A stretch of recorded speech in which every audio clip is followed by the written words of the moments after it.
Hello class. Today in continuation of the carbon nanotubes and its types as multi-walled and single-walled nanotubes, we will study about the synthesis of carbon nanotubes that includes the three methods, that is the arc discharge method, laser ablation and chemical vapor deposition.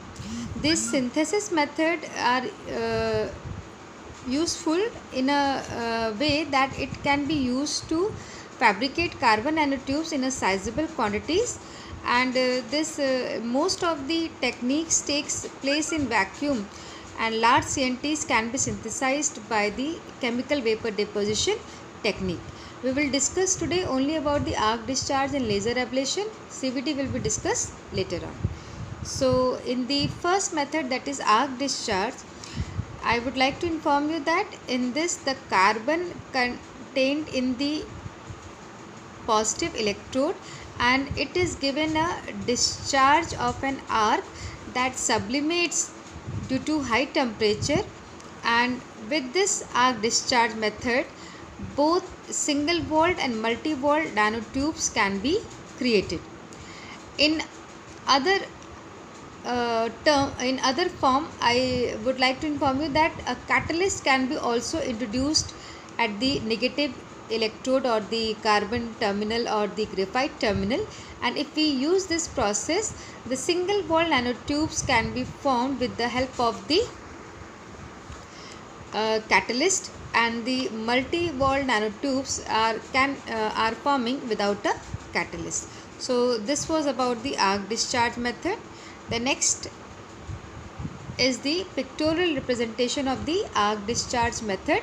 In this we can see the cathode is there, the cathode deposit is there, this is the plasma, this is the anode, and there we are using this as the catalyst.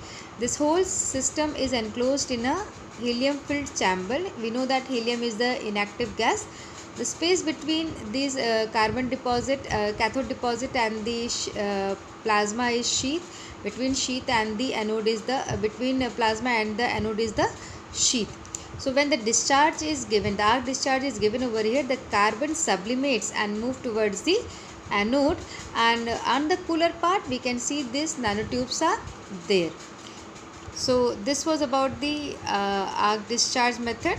Next is the laser ablation method, which is same as the arc discharge method, but the difference is there that this method is more expensive than arc discharge method, and the this one is chemical vapor deposition, and in this we are having powdered form also or the entangled form also, that is giving you the process of cleaning or separation of the carbon nanotubes from those powdered particles. So in this what we do, we are using the carbon electrode, and they are evaporated at high temperatures, and those source of high temperatures are powerful and focused laser beam.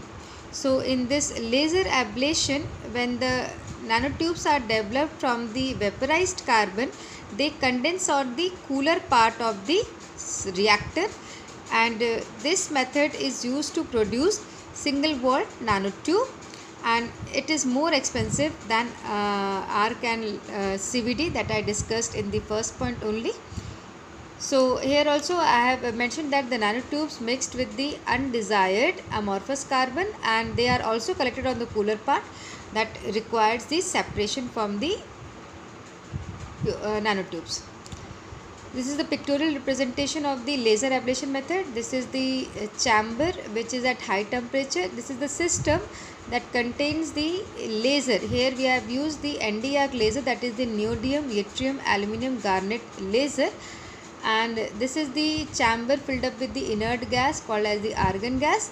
This is the graphite rod, and this is the nanotube which is collected at the cooler part.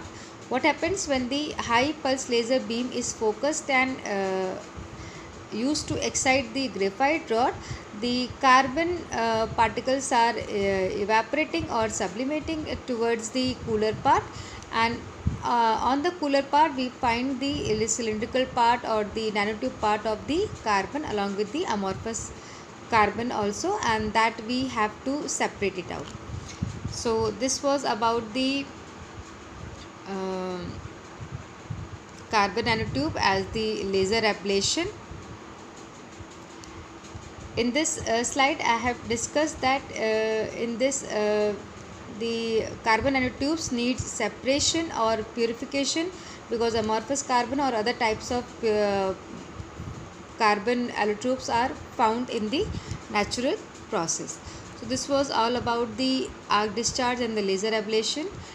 For this you should refer to your notes also, and next we will study about the another method of synthesis, that is the chemical vapor deposition, and further the CNT will be continued.